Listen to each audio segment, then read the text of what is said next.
High students, welcome to my YouTube channel M Das maths tuition. আজকের মাধ্যমিক 2025 সালের জন্য পর্ষদের টেস্ট পেপার থেকে আজকের করাচ্ছি ম্যাথমেটিক্সের একটা গুরুত্বপূর্ণ স্কুল, হিন্দু স্কুল।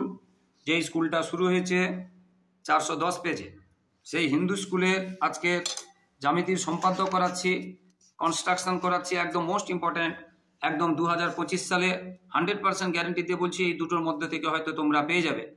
বারবার বলছি বন্ধুরা, খুব গুরুত্ব দিয়ে যে দায়িত্ব নিয়ে বলছি, এই দুটোর মধ্যে তোমরা মাধ্যমিকে কিন্তু জ্যামিতির মানে অঙ্কনের জন্য সম্পাদের জন্য কিন্তু পেয়ে যাবে, তাই মন দিয়ে দেখতে থাকো বন্ধুরা। 11 র্যাকেটটাতে আছে জ্যামিতিক উপায়ে রুট 21-এর মান নির্ণয় করো। এই 21-এর জায়গায় হয়তো সংখ্যাটা চেঞ্জ করে দেওয়া থাকতে পারে, এটা হয়তো 35 থাকতে পারে, কি 19 থাকতে পারে, 19 থাকতে পারে, 23 থাকতে পারে, এরকম যে কোনো সংখ্যা থাকতে পারে। আরেকটা আছে 8 সেমি ও 6 সেমি বাহু বিশিষ্ট একটা আয়তক্ষেত্র অঙ্কন করতে হবে। এই আয়তক্ষেত্রের সমান ক্ষেত্র বিশিষ্ট একটি বর্গক্ষেত্র অঙ্কন করতে হবে, কেবলমাত্র অঙ্কন চিহ্ন দিতে হবে। তো বন্ধুরা, যারা আমার ইউটিউব চ্যানেলটি দেখছো সকলকে ধন্যবাদ। আর যারা আমার চ্যানেলে নতুন প্রিয় ছাত্রছাত্রী, আমার চ্যানেলটি যারা নতুন দেখছো, প্লিজ প্লিজ প্লিজ আমার চ্যানেলকে সাবস্ক্রাইব ও শেয়ার করে একটু সাপোর্ট করো, একটু সাহায্য করো বন্ধুরা, এবং লাইক ও কমেন্ট করতে বলো না। তো দেখতে থাকো বন্ধুরা কিভাবে স্কেল এসব দিয়ে কিভাবে আঁকছি, দেখতে থাকো বন্ধুরা। তাহলে প্রথমে আমরা কি করব, রুট 21-কে আমরা ভেঙে নেব। 21 সমান আমরা লিখতে পারি 7 × 3, তাহলে রুট 7 × √3। এবারে আমরা কি করব, স্কেল দিয়ে দুটো সরলরেখাংশ টেনে নেব, একটা 7 সেন্টিমিটার এবং একটা 3 সেন্টিমিটার। আমরা একটু ফাঁক রেখে নিচে নিচে করব এবং মাপগুলো আমরা লিখে নেব, 7 সেন্টিমিটার এবং একটা 3 সেন্টিমিটার।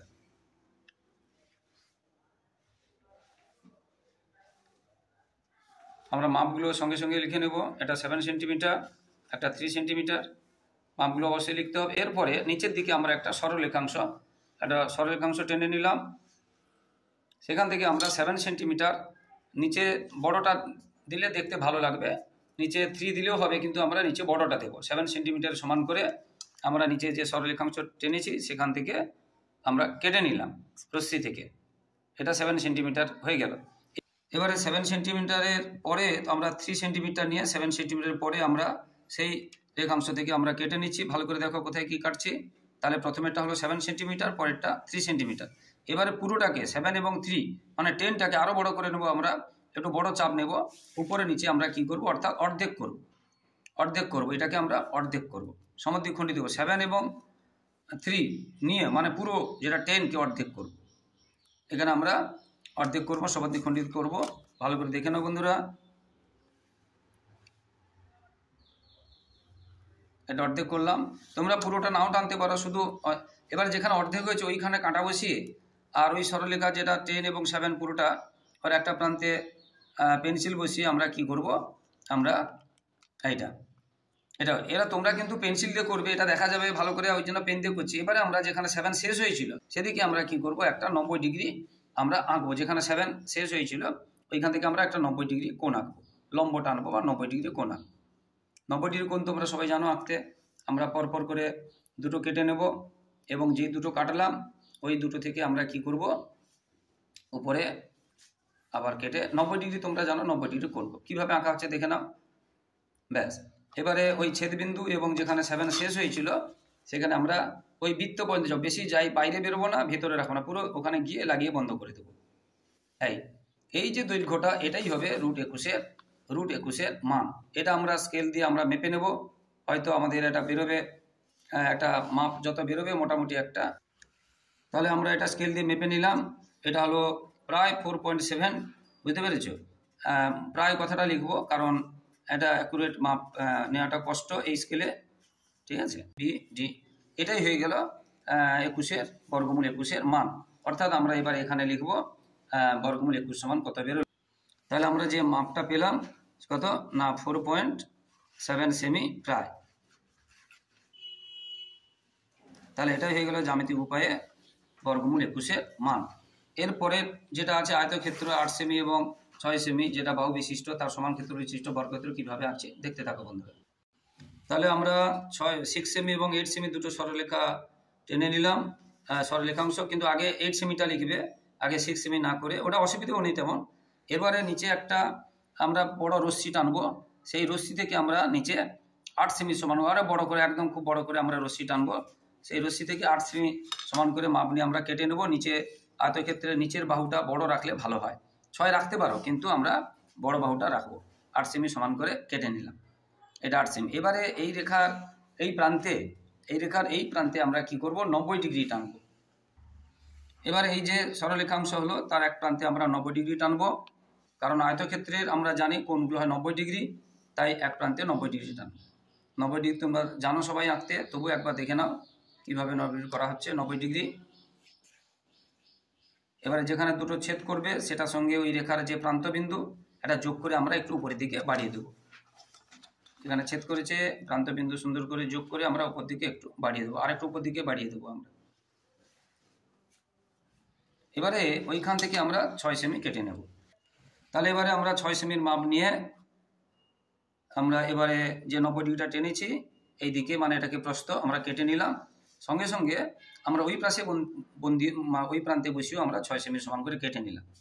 এবারে 8 সেমির সমান করে মাপ নিয়ে আমরা আবার উপরে বসিয়ে, কারণ আমরা জানি আয়তক্ষেত্রের প্রত্যেকটি বিপরীত বাহু পরস্পর সমান হয় এবং কোণগুলো সমকোণ হয়, সেই জন্য করলাম।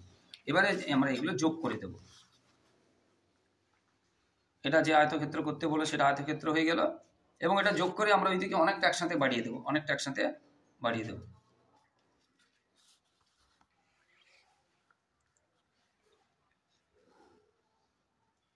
এটা হয়ে গেল আয়তক্ষেত্র। এবারে আয়তক্ষেত্রের প্রস্থ মানে 6 সেমির সমান করে আমরা এখনই যেটা বাড়ালাম ওই দিকে কেটে নেব। 6 সেমির সমান করে 6 সেমির মাপ নিয়ে আমরা ওই দিকে কেটে নেব, ওই দিকে। তাহলে এই দিকেটা হলো 8 সেমি, এই দিকেটা হলো 8 সেমি, আর এটা হলো 6 সেমি। এটা হলো 8 সেমি, এটা হলো 6 সেমি, এটা হচ্ছে প্রস্থ, এটা প্রস্থ। এবারে আমরা আগে যেটা করেছিলাম 7 সেমি 3 সেমি, মনে করে এটা 7 সেমি, এটা 3 সেমি। এবারে পুরো আগে নিয়ম, অর্থাৎ এই পুরোটাকে অর্ধেক করব। আমরা অর্ধেক করতে গেলে কি করব, এর থেকে একটু বেশি মাপ নিয়ে উপরে এবং নিচে, বা এটা যেহেতু বড় আছে এই মাপটা নিলেও হবে, কিন্তু কম যেন না হয়, কারণ এটা 6 এটা 8, তাহলে 8 নেব বা 8-এর বেশি নেব, নিয়ে আমরা উপরে নিচে আমরা এটাকে আমরা এ করে 8 এবং 6 14কে সমদ্বিখণ্ডিত করব পুরোটাকে।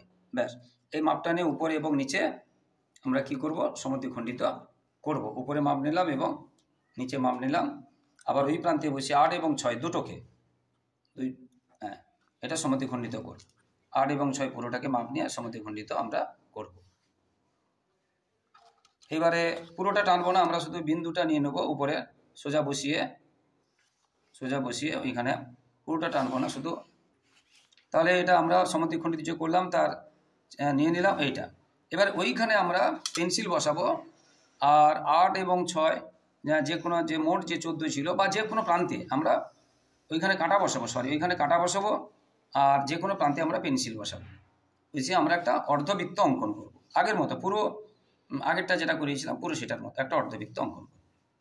এটা আরও একটু নিচের দিকে নিতে হতো, যাই হোক ছেদ করে গেছে, তোমরা কিন্তু জায়গা নিয়ে নিচের দিকে করবে।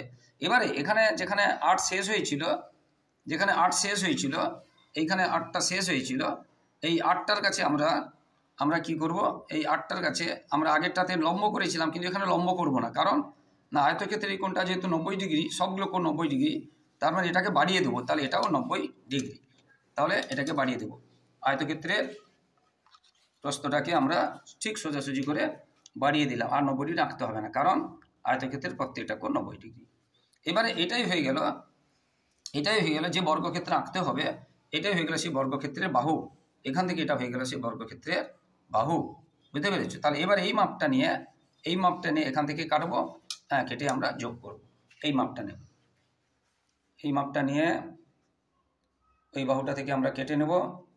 যদি ছোট হতো তো আমরা আরেকটু বাড়িয়ে দিতাম, আবার ওখানে বসিয়ে উপরের দিকে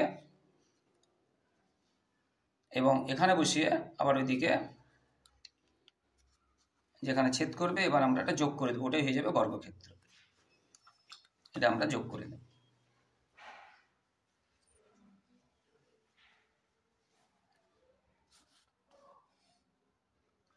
এবারে আমরা নামগুলো দিয়ে দেবো, এবারে দিয়ে দেবো। তাহলে আমরা আয়তক্ষেত্রে যদি ABCD নাম দিই, ABCD, এবারে বর্গক্ষেত্রে আমরা সির পরে বর্গক্ষেত্রের কাছে ধরো E, আমরা তারপরে উপরে দিলাম F, আর একটা দিলাম ধরো G। এবার আমরা নিচে লিখব, নিচে আমরা ভাষায় লিখব অতএব এবিসিডি সমান মানে আয়তক্ষেত্রের সমান ক্ষেত্রফল বিশিষ্ট বর্গক্ষেত্রটি হলো যে CEFG, এটা আমরা ভাষায় লিখব। অতএব এবিসিডি আয়তক্ষেত্রের সমান ক্ষেত্রফল বিশিষ্ট বর্গক্ষেত্রটি হলো CEFG।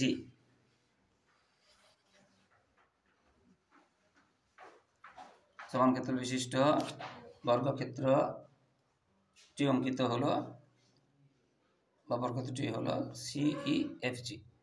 তো আশা করি বন্ধুরা বুঝতে পেরেছো। বারবার বলছি এই দুটোর মধ্যে কিন্তু মাধ্যমিক 2025-এ একদম 100% গ্যারেন্টি ধরে নিতে পারো, আসবেই আসবে। তো বন্ধুরা যারা আমার ইউটিউব চ্যানেলটি দেখছো সকলকে আবার ধন্যবাদ।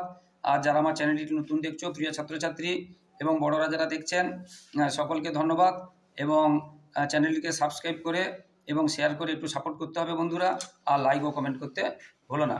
সবাই খুব খুব ভালো থাকো এবং আমার ইউটিউব চ্যানেলটি ফলো করতে থাকো। অতি দ্রুত একদম সংক্ষিপ্ত এবং লেটেস্ট একদম গুরুত্বপূর্ণ সাজেশন আসতে চলছে, তাই ইউটিউব চ্যানেলে চোখ রাখো বন্ধুরা।